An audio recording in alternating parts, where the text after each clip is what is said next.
Hello everyone, welcome back to the Samajik Guru channel. आज हम करने जा रहे हैं क्लास 9th के सोशल स्टडीज यानी कि सामाजिक शिक्षा का सैम्पल पेपर सॉल्व, जो कि हेल्प करने वाला है आपके मार्च एग्जाम्स में। तो वीडियो को स्टार्ट करते हैं उससे पहले अगर चैनल पे नए आए हैं तो चैनल को फटाफट से सब्सक्राइब कर लो, क्योंकि यहाँ पर इस तरीके का हेल्पफुल कंटेंट अपलोड होता रहता है।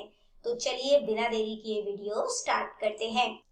तो सबसे पहले हम पेपर पैटर्न देख लेते हैं। पेपर हमारा जो है वो 3 आवर्स का होगा और पेपर जो टोटल है वो हमारा 80 मार्क्स का होने वाला है। ठीक है, तो पहला क्वेश्चन पार्ट ए से है हमारे पास, Saurashtra is a part of which of the following state. तो सौराष्ट्र जो है इनमें से किस राज्य का हिस्सा है?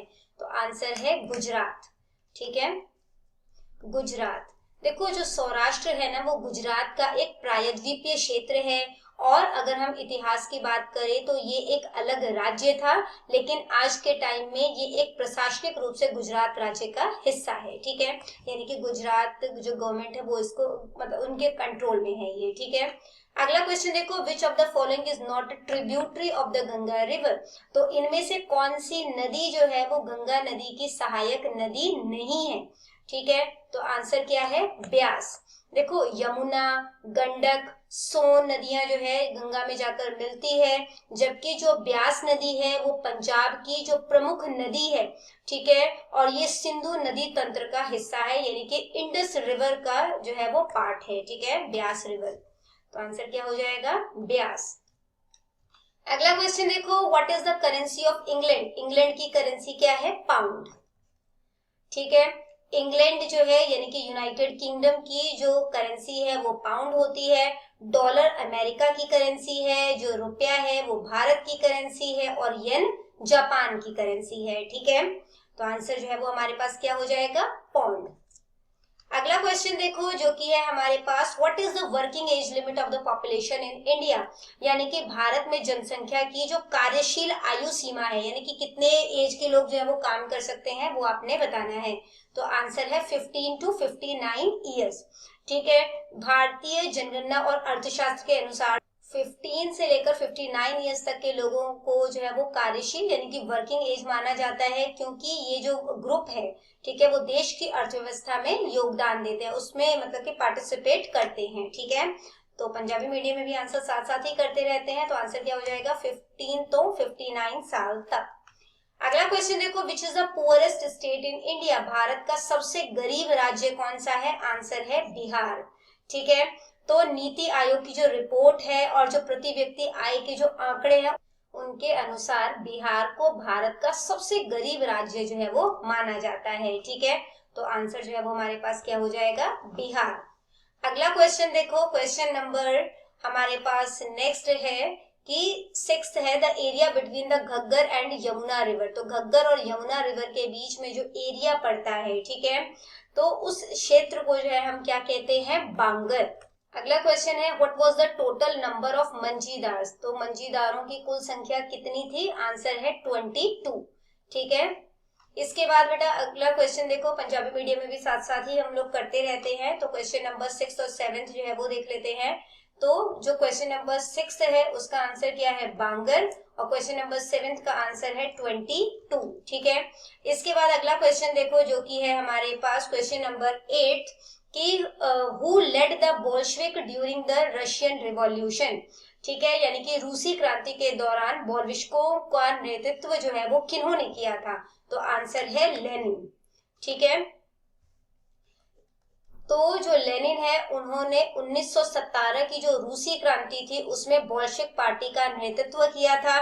ठीक है, और रूस में दुनिया की पहली समाजवादी सरकार जो है वो उन्होंने बनाई थी। अगला क्वेश्चन देखो, which country does not have veto power. इनमें से कौन सी कंट्री है जिसके पास वीटो पावर नहीं है? आंसर है इंडिया। ठीक है, यानी कि भारत। ठीक है, तो देखो, जो संयुक्त राष्ट्र सुरक्षा परिषद के केवल जो 5 जो स्थायी सदस्य हैं, ठीक है, वो कौन कौन से हैं? अमेरिका है, चीन है, रूस है, फ्रांस और ब्रिटेन है। इनके पास वीटो पावर है, और जो भारत है वो वर्तमान में इसका स्थायी सदस्य जो है वो नहीं है, यानी परमानेंट मेंबर नहीं है। ठीक है, अगला क्वेश्चन देखो, जो कि है हमारे पास, what is the literal meaning of democracy. Democracy का लिटरल मीनिंग क्या है? तो ये होता है रूल ऑफ द पीपल, यानी कि जनता का शासन। ठीक है, लोकां दा शासन। तो ये यूनानी शब्द जो डेमोक्रेसी है ना, वो यूनानी शब्द के डेमोस और क्रेशिया से बना है, जिसका मतलब होता है शासन प्रणाली जो है वो जनता के द्वारा और जनता के लिए जो है वो हो। ठीक है, इसके बाद अगला क्वेश्चन जो है वो देखो, जो कि है पार्ट बी से, कि पेप्सो की फुल फॉर्म बतानी है, तो होता है Patiala and east Punjab state union. ठीक है, अगला क्वेश्चन है हमारे पास कि which state has the highest literacy rate, तो सबसे ज्यादा लिटरेसी रेट जो है वो किसका है, केरला का। ठीक है, अगला है who was the last ruler of the Lodhi dynasty, Lodhi dynasty के आखिरी रूलर यानी शासक कौन थे, इब्राहिम लोधी। नेक्स्ट है how much time did it take to frame the constitution of India, Bharat के संविधान का जो रूपरेखा तैयार करने में कितना समय लगा था, आंसर है 2 years 11 months and 18 days। Next है the Kandi area near the Ghaggar is called, तो घग्गर रिवर के पास जो कांडी एरिया होता है उसे क्या बोला जाता है, नैली। ठीक है, अगला है pre announced price of crop is called dash price, तो पहले से ही जो क्रॉप के प्राइस जो है वो अनाउंस कर दी जाते हैं उसे किस तरीके का प्राइस कहा जाता है, एमएसपी कहा जाता है, यानी कि मिनिमम सपोर्ट प्राइस। ठीक है, पंजाबी मीडियम में भी आंसर जो है वो देख लेते हैं हम लोग। तो यहाँ पर देखो पेप्सो की फुल फॉर्म है Patiala and east India state, east Punjab state union. ठीक है, अगला क्वेश्चन का आंसर है केरला, इसके बाद है इब्राहिम लोधी। ठीक है, अगला क्वेश्चन है भारत दे संविधान ਨੂੰ ਬਣਾਉਣ ਵਿੱਚ कितना समा लगा, 2 साल 11 महीने 18 दिन। ठीक है, इसके बाद है नैली, फसलों की पहला ऐलान की कीमत नू डैश कीमत किया जाता है, की किया जाता है, एमएसपी। ठीक है, इसके बाद देखो कि सोशल कॉन्ट्रैक्ट पुस्तक का लेखक कौन सी, जीन जैक रूसो। ठीक है, इंग्लिश मीडियम में भी करते रहते हैं साथ साथ, तो सोशल कॉन्ट्रैक्ट बुक जो है वो किन्होंने लिखा था, जीन जैक रूसो। नेक्स्ट है who was the chairman of the drafting committee of the Indian constitution, Indian constitution drafting committee के चेयरमैन कौन थे, आंसर है डॉक्टर बी आर अम्बेडकर। ठीक है, इसके बाद है 11 जुलाई को वर्ल्ड पॉपुलेशन डे की तरह सेलिब्रेट किया जाता है, बिल्कुल सही है। फिर लिटरल मीनिंग सार जो है, इसका जो जार है ना, इसका लिटरल मीनिंग जो है वो क्या, सुप्रीम रूलर होता है यानी सर्वोच्च शासक होता है, तो ये भी जो है वो सही है। ठीक है, क्योंकि ये जो वर्ड है ये लैटिन के सिसार शब्द से लिया गया है, जिसका मतलब होता है सम्राट या सर्वोच्च शासक। ठीक है, और इस वजह से सुप्रीम रूलर जो है वो इसका करेक्ट आंसर हो जाएगा। ठीक है, पंजाबी मीडियम में भी आंसर साथ साथ देख लेते हैं। तो यहाँ पर जो है क्वेश्चन नंबर 8 है doctor B R Ambedkar, question number 9 जो है वो सही है, 10th जो है वो भी सही है।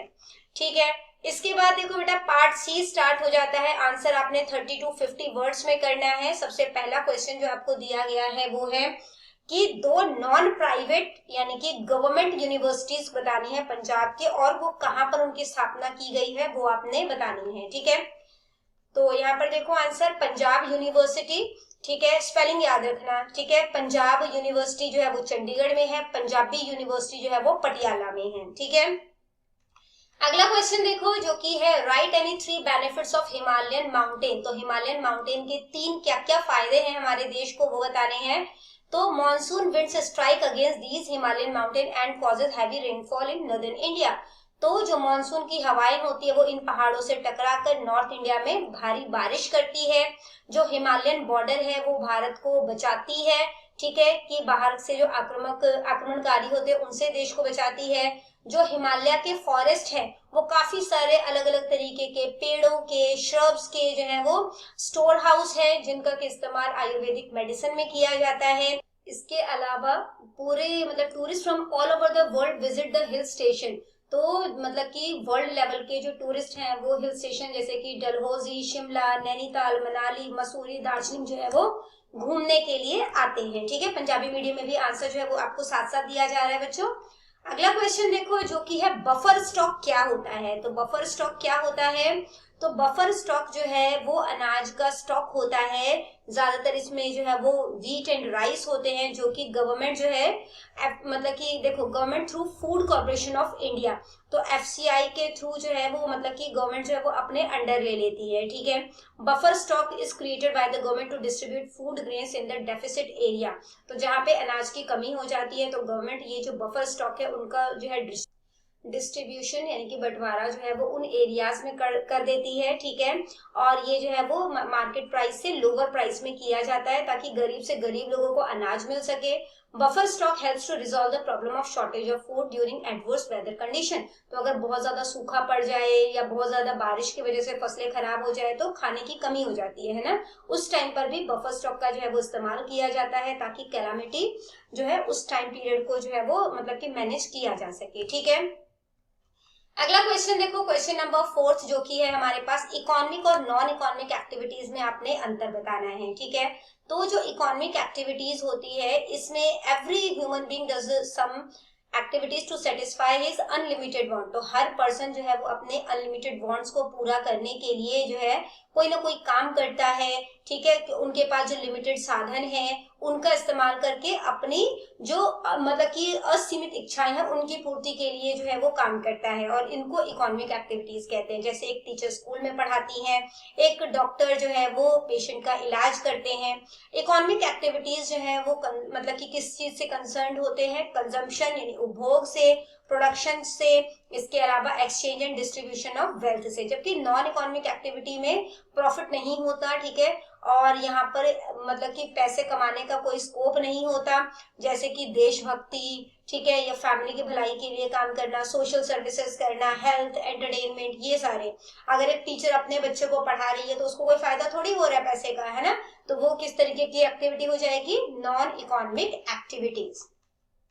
अगला क्वेश्चन देखो जो कि है, right note on the first estate and third estate in the context of the French revolution, तो फ्रेंच रिवॉल्यूशन के कॉन्टेक्स्ट में आपने फर्स्ट एस्टेट और थर्ड एस्टेट के बारे में बताना है, ठीक है। तो जो फर्स्ट एस्टेट है, the first state was divided in 2 categories of the calorie, ठीक है। तो कैलोरी के दो जो है वो कैटेगरी यहाँ पे डिवाइड की गई है, higher calorie and ordinary calorie. तो जो हायर कैलोरी है इसमें आर्क बिशॉप्स, बिशॉप्स, एबॉट्स जो हैं वो आते हैं जो कि चर्च पे रूल करते हैं, कहाँ के, फ्रांस के। Higher clergy was only 1% of the population, और इनकी संख्या कम होती है, सिर्फ 1% पॉपुलेशन है, ठीक है। और ये बहुत ज्यादा पैसा जो है वो इंजॉय करते हैं चर्च का, and had to right to collect tax, और इनको टैक्स को कलेक्ट करने का अधिकार है। जो ऑर्डिनरी क्लर्गी मैन होते हैं वो suppose to live in the monasteries and conduct the spiritual services, इनको जो है मोनेस्ट्रीज में रहना होता है और जो स्पिरिचुअल यानी आध्यात्मिक सर्विसेज हैं उनको करवाना होता है। They came from the lower classes, ये लोअर क्लासेस से आते हैं। Their income was so much that they faced great difficulty, उनकी इनकम इतनी कम होती है कि उनको अपने डे टू डे लाइफ की मतलब कि उनकी डे टू डे लाइफ भी जो है वो नॉर्मल तरीके से नहीं चलती और उनको प्रॉब्लम का सामना करना पड़ता है, ठीक है। थर्ड एस्टेट देखो ये क्या है, this section of the society constitute 97% of the population, तो ये पॉपुलेशन का 97 पार्ट होते हैं, 97% पार्ट है। This class suffered from inequality and great social and economic disparity, और ये जो क्लास है ये इनइक्वालिटी और ग्रेट मतलब कि जो सोशल और इकोनॉमिक डिस्पैरिटी को फेस आउट करते हैं, मतलब इनके साथ भेदभाव होता है। इसमें बड़े बड़े businessman, merchant, court official, lawyer, peasant, artisans, छोटे किसान, मतलब कि ऐसे लेबर जिनके पास खुद की जमीन नहीं है, नौकर, ये सभी इसके पार्ट हैं। और इसमें जो है ज्यादातर ये जो पर्सन होते हैं ये टैक्स पेयर होते हैं, मतलब टैक्स को पे करते हैं, ठीक है। अगला क्वेश्चन देखो जो कि है हमारे पास कि state the difference between the concept of संगत एंड पंगत, और उसके बाद आपने शिफ्टिंग कल्टीवेशन यानी कि झूम खेती क्या होता है वो आपने बताना है, ठीक है। तो देखो संगत और पंगत, संगत का मतलब होता है रिलीजियस गैदरिंग, जब रिलीजियस धर्म के नाम पर जो है वो इकट्ठा होते हैं तो उसको जो है रिलीजियस गैदरिंग यानी कि संगत कहते हैं। In which people of all religion and classes can participate, जिसमें सभी धर्म के लोग, सभी क्लासेस के लोग जो है वो पार्टिसिपेट करते हैं। और इस प्रैक्टिस के according everyone sits together and chants the name of God, सभी लोग एक साथ इकट्ठे होते हैं, भगवान का नाम जाप करते हैं। तो ये जो प्रथा है इसे श्री गुरु नानक देव जी ने जो है वो स्टार्ट किया था, शुरू किया था, और श्री गुरु अंगद देव जी ने जो है इसे और ज्यादा विस्तृत जो है वो कर दिया, ठीक है। पंगत का क्या मतलब है? पंगत means that women, men, children, poor, helpless people sit in the same row and eat food at the langar made in the guru's house without any discrimination. तो बिना किसी भेदभाव के एक लाइन में बैठ के, चाहे वो औरत हो, आदमी हो, बच्चे हो, गरीब हो, हेल्पलेस पीपल हो, है ना, सब एक रो में बैठ के जो है लंगर जो है वो खा सकते हैं, जो कि गुरु के घर में बना होता है ना। Emperor Akbar also set in the पंगत विद द संगत before meeting Shri Guru Amar Das ji and had लंगर। तो जो अकबर है, बादशाह अकबर जो है, वो भी पंगत में बैठ के उन्होंने जो है मतलब कि जो है लंगर जो है वो चखा था, ठीक है। जब वो मतलब कि श्री गुरु अमरदास जी से मिलने जा रहे थे उससे पहले उन्होंने लंगर जो है वो चखा था।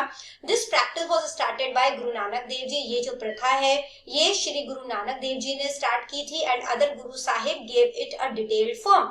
और जो मतलब कि बाद में जो है इसे और ज्यादा जो है वो विस्तृत कर दिया गया। इन द लंगर ब्राह्मण, क्षत्रिय, Vaishya and Shudra had to sit in a row without any discrimination and eat the langar. तो इस लंगर प्रथा में चाहे वो ब्राह्मण हो, क्षत्रिय हो, वैश्य हो या शूद्र हो, है ना, सबको एक जो है वो मतलब रो में बैठना होता है और बिना किसी भेदभाव के लंगर जो है वो चखना होता है, ठीक है। लंगर जो है वो चखना होता है, ठीक है। तो देखो कितनी अच्छी चीज है ना ये, इसकी मतलब कि भेदभाव जो है वो इंसानों में बिल्कुल भी नहीं किया जाता है, ठीक है।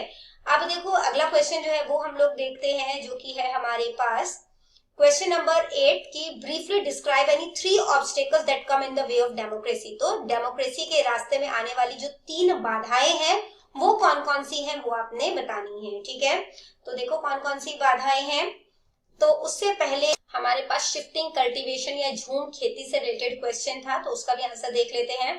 Before the colonial period agriculture was carried out in a traditional manner in a forest areas.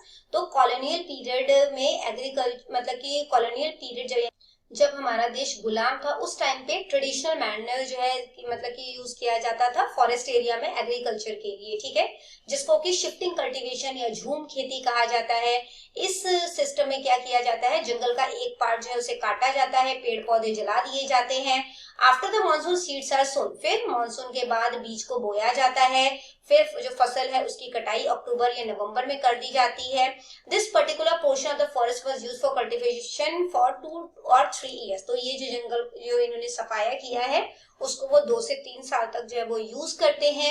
After that this part of the forest was left for forestation, उसके बाद उस पार्ट को छोड़ दिया जाता है, ठीक है, ताकि उसमें पेड़ पौधे जो है वो दोबारा से अपने आप उग जाए। और दूसरा जो है पोर्शन को काट दिया जाता है, यानी जंगलों को काट के फिर आगे जो है वो खेती की जाती है, ठीक है। और इसीलिए क्योंकि यहाँ पे जो कल्टीवेशन है ना, उसको शिफ्ट किया जा रहा है, इसीलिए इसको शिफ्टिंग कल्टीवेशन जो है वो भी कहा जाता है। अब अगला क्वेश्चन था डेमोक्रेसी के मार्ग में कौन कौन सी बाधाएं हैं। तो सबसे पहले है रीजनलिज्म, ठीक है। Feeling of regionalism among people is a serious threat to democracy. तो रीजनलिज्म का जो मतलब की फीलिंग होता है वो सबसे बड़ा जो है वो खतरा होता है डेमोक्रेसी के लिए। इसमें जो है वो जो नैरो माइंडेडनेस लोग होते हैं वो जो है इस तरीके की फीलिंग रखते हैं और उनको जो है वो रीजनल इंटरेस्ट को वो ज्यादा प्रेफरेंस देते हैं बजाय कि नेशनल इंटरेस्ट के, जो कि जो राष्ट्र की एकता के लिए जो है वो खतरा होता है। इसके अलावा कास्टिज्म एंड कम्युनलिज्म है। The curse of casteism and communalism give rise to hatred and tension in the society। तो जो कास्टिज्म है, कम्युनलिज्म है, ये समाज में नफरत फैलाते हैं, टेंशन क्रिएट करते हैं और देश की एकता अखंडता के लिए खतरा है, ठीक है। इसके बाद है अनपढ़ता, इलिटरेसी। इलिटरेसी जो है वो भी डेमोक्रेसी के लिए खतरा है।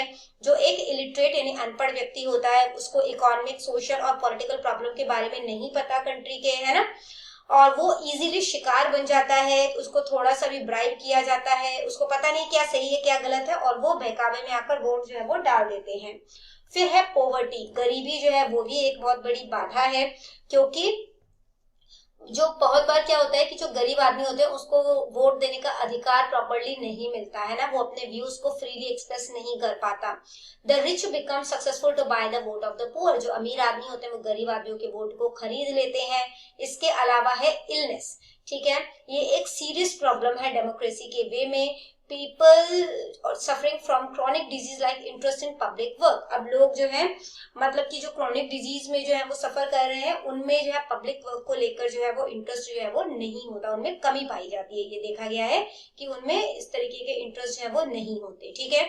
इसके बाद बेटा पार्ट डी है आंसर आपने 100 वर्ड्स में करने हैं, ठीक है। 5-5 नंबर के क्वेश्चन है। सभी क्वेश्चन में आपको इंटरनल चॉइसेस जो है वो दी गई है। कितने तरीके के रेनफॉल है उसको डिटेल में बताना है। जो लंग मतलब नेचुरल वेजिटेशन को ह्यूमन सोसाइटी का लंग्स क्यों कहा जाता है। पॉवर्टी के 3 मेन कारण क्या है, ठीक है। इसके अलावा डिस्गाइज्ड अनएम्प्लॉयमेंट और सीजनल अनएम्प्लॉयमेंट क्या होता है। रीजन बताना है कि what were the reason for the martyrdom of Guru Arjan Dev ji, ठीक है। अगला क्वेश्चन है डिफॉरेस्टेशन का रीजन। इसके बाद है मेन स्टेजेस बताने हैं इलेक्शन प्रोसेस के फ्लो चार्ट के थ्रू, ठीक है। या फिर आपने राज्यसभा के कॉम्पोजिशन के बारे में बताना है, ठीक है। पंजाबी मीडियम में भी क्वेश्चन जो है वो आपको साथ साथ जो है वो दिया गया है यहाँ पर। इसके बाद देखो बेटा सोर्स बेस्ड क्वेश्चन है जिसमें कि आपको 2 पैराग्राफ दिए जाएंगे, 4-4 क्वेश्चन होंगे। इनके आंसर जो है वो आपने फाइंड आउट करना है, ठीक है। From which language word is the word democracy derive, what is it's literal meaning.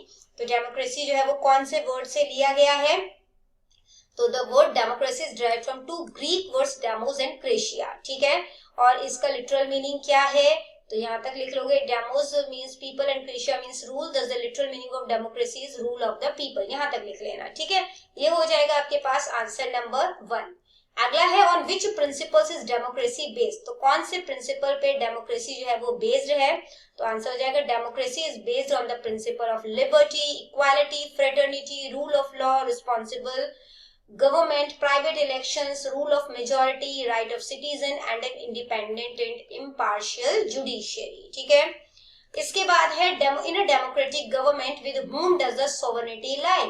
तो सोवर्निटी जो है वो किस में जो है वो लाई करता है वो आपने बताना है, ठीक है। तो यहाँ पर देखते हैं इसका आंसर।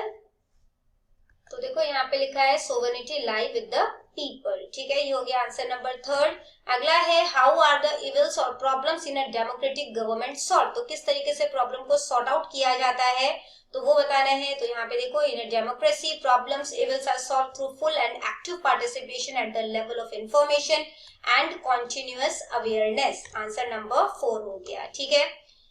यहाँ पर भी देख लेते हैं आंसर। तो यहाँ पर जो है वो फर्स्ट आंसर जो है वो क्या था हमारे पास कि जो डेमोक्रेसी है वो 2 शब्दों से जो है वो मिलकर बना है, ठीक है।